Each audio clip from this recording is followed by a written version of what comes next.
وہ بھی ایک ناقابل تلافی نقصان تھا جو آج تک ہم بھگت رہے ہیں۔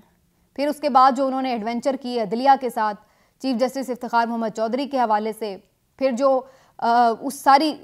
تحریک نے ایک شورش برپا کی، وہ اپنی جگہ تھی۔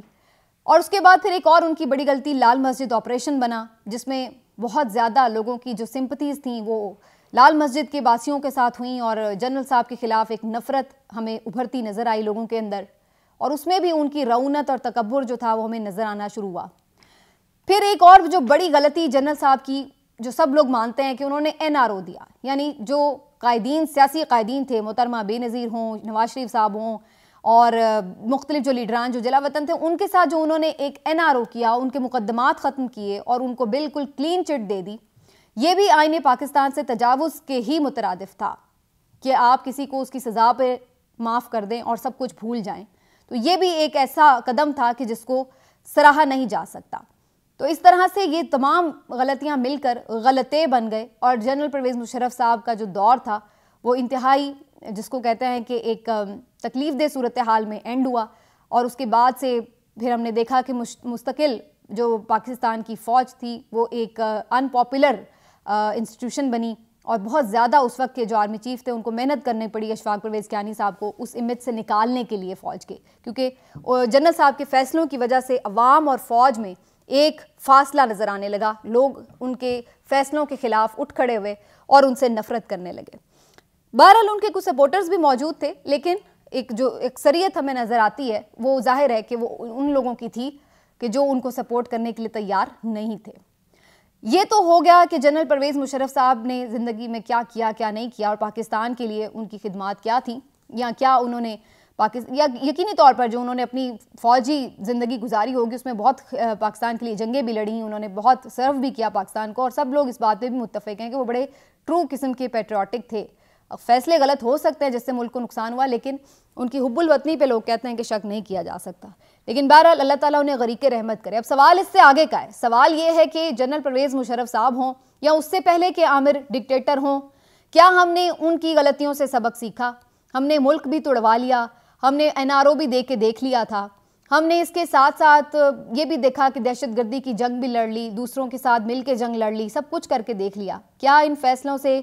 وطن عزیز کو کوئی فائدہ ہوا؟ کیا ہم آگے گئے یا ہم نے ریورس گیئر لگایا، ہم پیچھے ہوتے گئے؟ تو اس کا جواب بڑا آسان سا ہے کہ ہم پیچھے ہی جاتے گئے، ہر دفعہ وہی غلطیاں دہراتے ہیں، اور اب بھی ہم سیکھنے کے لیے تیار نظر نہیں آتے ہیں۔ آج بھی ایسی ہی صورتحال کا سامنا ہے۔ جب جنرل باجوہ صاحب جو ابھی ریسنٹلی ریٹائر ہوئے ہیں، تو وہی صورتحال تھی کہ عوام میں اور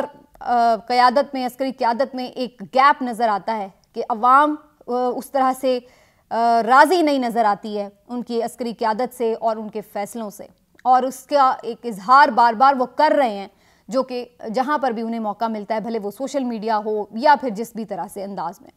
تو یہ ایک تسلسل ہمیں نظر آتا ہے کہ ڈکٹیٹرز آتے ہیں اور وہ آ کر اپنی مرضی مسلط کرنے کی جو کوشش کرتے ہیں، اس کی وجہ سے وطن عزیز کو بھی نقصان پہنچتا ہے اور ادارے کو بھی نقصان پہنچتا ہے۔ لیکن اب وہ شاید وقت آ گیا ہے کہ اس چیز کو سدھارنا چاہیے، اس چیز سے ہمیشہ کے لیے ایک سبق سیکھنا چاہیے۔ ہم نئی غلطیاں ضرور کریں، لیکن کم از کم پرانی غلطیوں کو بار بار نہ دہرائیں، ورنہ وہی بات ہے کہ ہم پہلے ہی ایک بڑا حصہ ملک کا گنوا چکے ہیں، آگے ہم نے نہ جانے ابھی کیسے دن دیکھنے ہیں۔ تھوڑا آگے چلتے ہیں، اور یہی بات جو میں کہہ رہی ہوں کہ عوام میں جہاں تشویش ہے، وہیں پر جو ایکس سروس مین سوسائٹی ہے وہاں پہ بھی تشویش پائی جاتی ہے، اور ان کی طرف سے ایک اہم بیٹھک ہوئی ہے ریسنٹلی، جس میں بڑے بڑے جو ریٹائرڈ فوجی افسران ہیں انہوں نے شرکت کی، ملکی حالات پر تبادلہ خیال کیا، اور وہ اس بات پر بڑے زیادہ جس کو کہتے ہیں بے چین نظر آئے کہ جناب یہ ملک جو ہے وہ صحیح سمت میں نہیں چل رہا ہے۔ ابھی تک بھی اس حکومت نے لوگوں کے ساتھ جو سلوک ہوا ہے، جو انسانی حقوق کی پامالی ہوئی وہ اپنی جگہ، لیکن جو معیشت کی صورتحال ہے وہ انتہائی خراب ہو چکی ہے، اور اس کے باوجود بھی یہ حکومت ٹس سے مس ہونے کو تیار نہیں ہے، اور مزید ابھی پلانز کر رہی ہے کہ کس طرح سے انہوں نے اپنی اقتدار کو طول دینا ہے۔ تو اس سوسائٹی نے بھی اس بیٹھک میں یہ جائزہ لیا ہے کہ جنرل صاحب، موجودہ آرمی چیف صاحب سے بھی یہ ریکویسٹ کی جائے کہ وہ اپنا اثر و رسوخ استعمال کریں اور اس حکومت کو مجبور کریں اس چیز کے اوپر کہ وہ ملک کو الیکشنز کی طرف لے کے جائے، عام انتخابات کروائے جائیں، ایک مضبوط فریش مینڈیٹ کے ساتھ حکومت آئے اس ملک میں، اور وہ آگے بڑھ چڑھ کر جو یہ چیلنجز ہیں اس کے حوالے سے اہم فیصلے لے سکے تاکہ جو ملک ہے اس میں ایک اسٹیبلٹی آئے, استحکام آئے, نہ کہ یہ کھینچا تانی کا سلسلہ جو ہے وہ اسی طرح میں جاری نظر آئے. اس وقت اکانومی کی سچویشن یہ ہے ناظرین کہ صرف 18 دن کے ریزروز رہ گئے ہیں پاکستان کے پاس, 2 بلین کے آس پاس کے ریزروز رہ گئے ہیں جو صرف 18 دن کے لیے کافی ہیں. 18 دن کے بعد ہم کہاں کھڑے ہوں گے؟ کیا ہم دیوالیہ ہو چکے ہوں گے؟ ہمارا پیٹرول کہاں سے آئے گا؟ ہمارے جو باہر سے چیزیں آتی ہیں جس کی وجہ سے صنعتیں چلتی ہیں, خام مال جو آتا ہے وہ کیسے آئے گا؟ صنعتیں بند ہو جائیں گی تو لوگ پیسے کیسے کمائیں گے؟ گھر کیسے چلیں گے؟ بجلی کیسے بنے گی؟ ہم کس حال میں ہوں گے؟ کیا آپ اس چیز کا ایک ہلکا سا خیال بھی, خواب بھی, ایک سکیچ, ہلکا سا خاکہ بھی ذہن میں لا سکتے ہیں کہ یہ کس طرح کی سچویشن ہوگی 18 دن کے بعد؟ اس کے لیے اب چاہے ہمیں اچھا لگے چاہے برا لگے, اس وقت تو صورتحال یہ کہ اگر آئی ایم ایف ہماری جان بھی مانگ کر ہمیں کہے کہ پیسے لے لو تو شاید ہم وہ بھی دینے کے لیے تیار ہو جائیں, کیونکہ اس وقت ہمیں پیسوں کی ایسی ضرورت ہے کہ تھوڑے سے ان کے پیسوں کے لیے 1.5 بلین کے لیے ہر چیز وہ منوا رہے ہیں. لیکن جہاں پر وہ مختلف شرائط منواتے ہیں جس میں ہمیشہ یہ تو شرائط ہوتی ہیں, پیٹرول بھی مہنگا ہو جاتا ہے, بجلی بھی مہنگی ہو جاتی ہے, ٹیکس بھی لگ جاتے ہیں, کئی ریفارمز لگانے کی حوالے سے نئے ٹیکسز کی بات ہو جاتی ہے, وہ سب تو اپنی جگہ. لیکن اب انہوں نے 2-3 بڑی اہم چیزوں کے اوپر گارنٹیز مانگی ہیں. جو ملک کی اس وقت عدم استحکام کی سیاست ہے اس کی وجہ سے آئی ایم ایف کو ڈاؤٹس ہیں کہ جو معاہدہ اس وقت کیا جائے گا کیا اس پر عمل درآمد ہوگا یا نہیں, اور جو اگلی حکومت کئی آئے گی تو وہ اس کے اوپر کیا پالیسی اپنائے گی.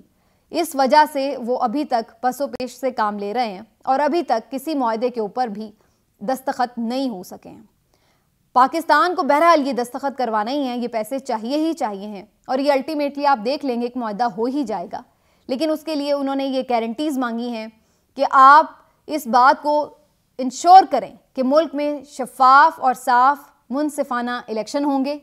تاکہ ایک سٹیبل حکومت آئے, اور وہ پھر جو بھی حکومت آئے آپ اس بات کو بھی انشور کریں کہ وہ آ کر اس معاہدے کو کنٹینیو کرے گی. آپ نے یہ خبریں بہت زیادہ دیکھی ہوں گی سوشل میڈیا پر چلتی ہوئی کہ آئی ایم ایف نے عمران خان کی گارنٹی مانگ لی, تو اس کو بنیادی طور پر انٹرپریٹ اس طرح کیا جا رہا ہے کیونکہ آئی ایم ایف یہ کہہ رہی ہے کہ آئندہ حکومت کی ہمیں گارنٹی چاہیے کہ وہ بھی اس معاہدے کو اسی طرح سے اون کرے گی. تو اس وجہ سے لوگ کہہ رہے ہیں کہ چونکہ اس وقت تو اگر الیکشن ہوتے ہیں تو یہ بڑی ہی آبویس سی بات نظر آ رہی ہے کہ پاکستان تحریک انصاف ان الیکشنز کو جیت سکتی ہے. تو اس طرح سے لوگ اس کو انٹرپریٹ کر رہے ہیں کہ وہ بیسیکلی پھر اس کا مطلب ہے کہ عمران خان صاحب کی گارنٹی چاہ رہے ہیں, یعنی وہ یہ چاہ رہے ہیں کہ تمام سیاسی جماعتیں اس معاہدے پر متفق ہوں تاکہ حکومت خواہ کسی بھی جماعت کی آئے وہ اس معاہدے کو اون بھی کرے, اس پر عمل بھی کرے. تو یہ اب جو ہمارے انٹرنل افیئرز تھے اس کے اوپر بھی ان کو گارنٹیز چاہیے, اور ایک طرح سے دیکھا جائے تو یہ گارنٹیز بڑی ویلڈ بھی ہیں. اور یہی بات اس وقت کہی بھی جا رہی تھی تمام معیشت دانوں کی طرف سے کہ جو حکومت بھی اس وقت کسی بھی قسم کا معاہدہ کرے گی اس کو سیاسی قیمت اٹھانی پڑے گی, چکانی پڑے گی, تو اس سے بہتر یہ ہے کہ ایک فریش مینڈیٹ والی حکومت ہوتی, وہ آ کے جو بھی فیصلے کرتی تو لوگوں کو پتہ ہوتا کہ وہ 5 سال کے لیے آئی. لیکن اس وقت کی بات نہیں سنی گی, وقت ضائع کیا گیا جس کے نتیجے میں بحران سنگین سے سنگین تر ہوتا چلا گیا, اور اب صورتحال یہ ہے کہ اس وقت کسی کے پاس کوئی حل نہیں ہے. تو اب الٹیمیٹلی آپ دیکھیں گے کہ آنے والے چند دنوں میں عمران خان صاحب کو بھی اس بات پر راضی کیا جائے گا, آن بورڈ لیا جائے گا کہ جناب آپ اس چیز کے لیے ہم آپ کو ان کو یہ گارنٹی دی جائے گی, یعنی خان صاحب کو یہ گارنٹی دی جائے گی کہ آپ کو صاف شفاف انتخابات ملیں گے, اور ان سے یہ گارنٹی لی جائے گی کہ وہ پھر اگر اقتدار میں واپس آتے ہیں تو آ کر وہ آئی ایم ایف کے معاہدے کو اسی طرح سے آگے بڑھائیں. تو یہ آئندہ چند دنوں میں آپ کو ڈیسائسو فیصلے جو ہیں وہ ہوتے ہوئے نظر آ رہے ہوں گے, اور اللہ کرے کہ یہ فیصلے ہو جائیں اگر ملک کی مفاد میں یہ ہیں کہ صاف اور شفاف انتخابات ہو جائیں, نئی حکومت آئے اور وہ آ کر اکانومی کو بھی سنبھالے, سیکیورٹی سچویشن کو بھی سنبھالے, کیونکہ اس وقت تو ہم یہ دیکھ رہے ہیں کہ جو سیکیورٹی سچویشن ہے وہ بھی خراب ہو رہی ہے, وہ بھی متقاضی ہے کہ کچھ اہم فیصلے لے لیے جائیں, اور جو ہماری اکانومی کی صورتحال ہے وہ بھی کچھ ایسی ہی نظر آ رہی ہے. ملتے ہیں اگلے ویلاگ میں, اپنا خیال رکھیے, اللہ حافظ.